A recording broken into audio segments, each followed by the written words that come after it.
All right, so we're working on a little project today, and I have my my kitty children helping. Petra, Sam Hain, who is one of what we call the Halloween kitties, and this is the other one over here, big, beefy, and sweet Salem. So these guys are going to be helping me with the project today.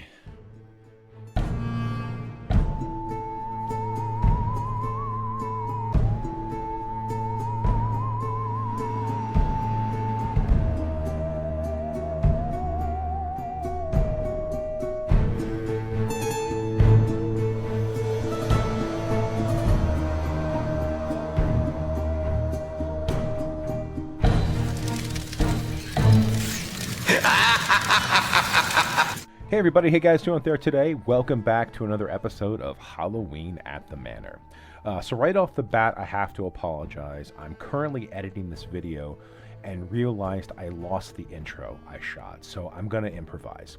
In today's video, we are going to be making some cloaked figures that we will be using in our Halloween haunt this year.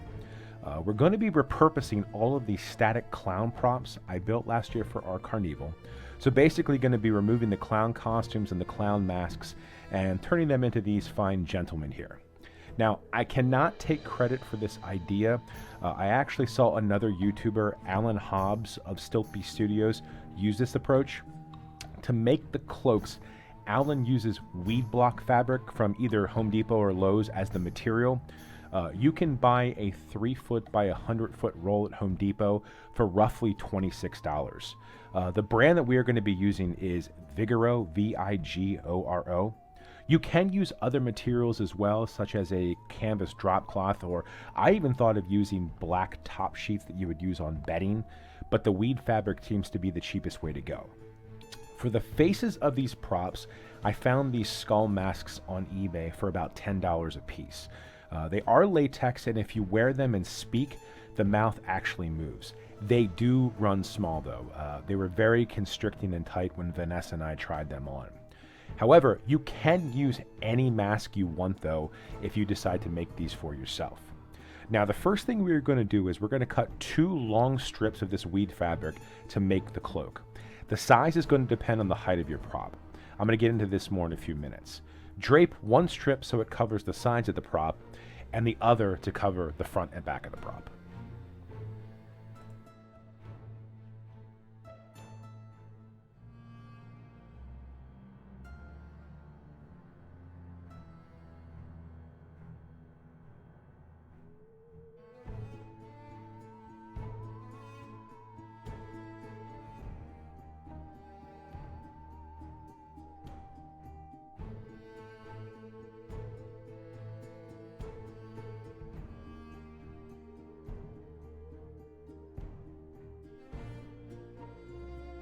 All right, so as you can see, we now have our prop cloaked.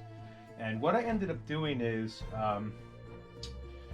in Alan's video, he suggested that you do 2 3-foot wide by 12-foot long sections of this fabric.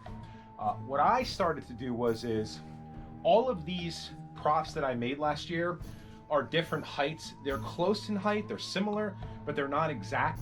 So what I started doing is I started measuring from the top of the shoulder down to the floor. So this is just under 5 feet. So what I ended up doing is I cut and remember you got to multiply it by 2. So I decided to use 5.5. I decided to cut it at 11 feet. So that basically gives us about 5.5 feet down, 5.5 feet down when you drape it over, because you're going to put it right in the middle.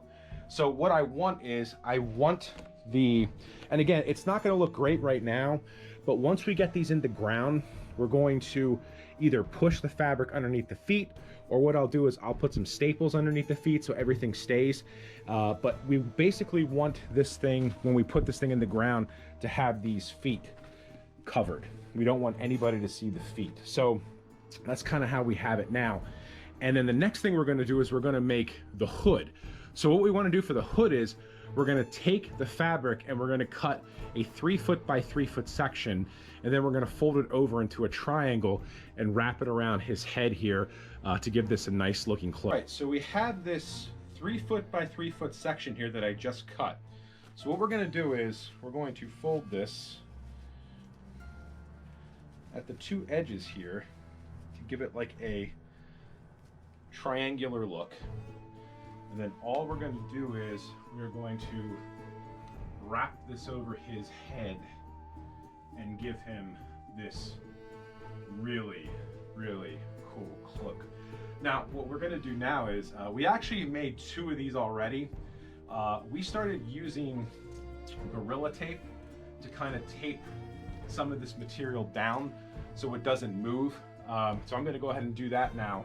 And it's really up to you. Another thing I want to try is, since this material is, it feels like it's plastic, almost like one of those really cheap dollar store tablecloths you get for like picnics and stuff. I'm thinking that if you use a heat gun very carefully, you could actually melt this onto each of these pieces because it is kind of like a plasticky material. So I'm thinking you might be able to do that, but I want to try that later on. I want to I don't want to mess these up. I want to get a couple of these, maybe like 4 or 5 of these before I try it. But let's go ahead and start taping this guy up and get this finished up.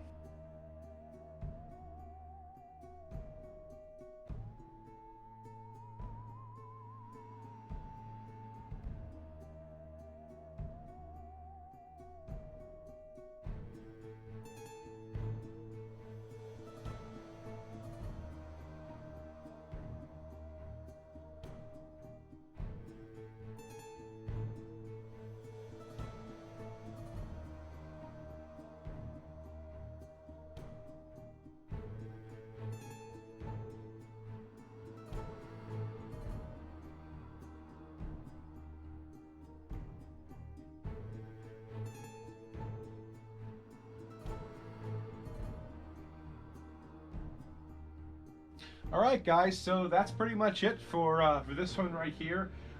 These usually take, I think you can make one in about 10 minutes. Now, I already have the bodies built. If you had to go and build the bodies, that's definitely going to take longer. But what I'm going to do is I'm going to link Alan's video in the description of this video. What he does with his cloaked figures is he actually uses he gets one of those buckets that you can buy at like Home Depot or Lowe's. I think it's like the 55-gallon buckets. Puts about half of the bucket full of cement, sticks a piece of PVC in there, lets it harden, and then what he does is across the top, he'll add another piece of either wood or PVC, or even use like one of those mannequin busts and just stick that right on top of the PVC. Now, you don't have to do that if you don't want to. There's a couple of ways you can make the body for this. You could just use 2 pieces of wood and just kind of put it into like a cross, and then just make sure that on the cross, like we have pull foam here on the shoulders, so it gives it like a rounded look. You may just want to, if you decide to make like that cross out of like, you know, cheap wood, maybe just to put some foam or something to pad up to make it look like these guys have shoulders. But these guys really are not hard to make, very easy to do. You can go as expensive as you want or as cheap as you want. Like I said, we've already made 2 of these. This is our 3rd one. I have a feeling that with this roll that we spent $25 on, we're probably going to get another guy out of this. So out of 1 roll, I think we're going to get about 4 of these guys. So if you wanted to make 4 or 8 or 12, they're pretty cheap to make. Another thing you can do too is, if you didn't want to use this fabric that you can get at Home Depot or Lowe's, you could also go out and buy some canvas drop cloth. I actually just went out there today to Harbor Freight and picked some up. I got a 4x12 canvas drop cloth for $8. You would need 2 of those to make one of these guys. So that one's going to be a little bit more expensive, but you know, the quality might be a little bit better. I don't know how long these are going to last outside. Like I said, I don't know how durable this fabric is, you know, to the wind, the rain, the sun, all the elements outside. I don't know how long these are going to last. So what I think we're going to do is, I think Vanessa and I said we're going to kind of put these out there maybe a little bit closer to Halloween, maybe not have them out there for like last Halloween. I think we had our guys out for like maybe 5 to 6 weeks before Halloween. So we might not do that with these guys just to kind of save them. But anyway, I hope you guys enjoyed this one. I hope you guys tried this one out. Like I said, very easy to do. If you guys have any questions in the comment section, please let me know. I'd be happy to answer them. Like I said, I'll also link Alan's video in the description as well. Just check out his channel too. I mean, he does a lot of really cool things. There's another thing that he did on there that I want to try too, and that'll be in a later video. But anyway, thank you guys so much for watching. Greatly appreciate it. Hope you guys have a great rest of your day, and take care. Bye.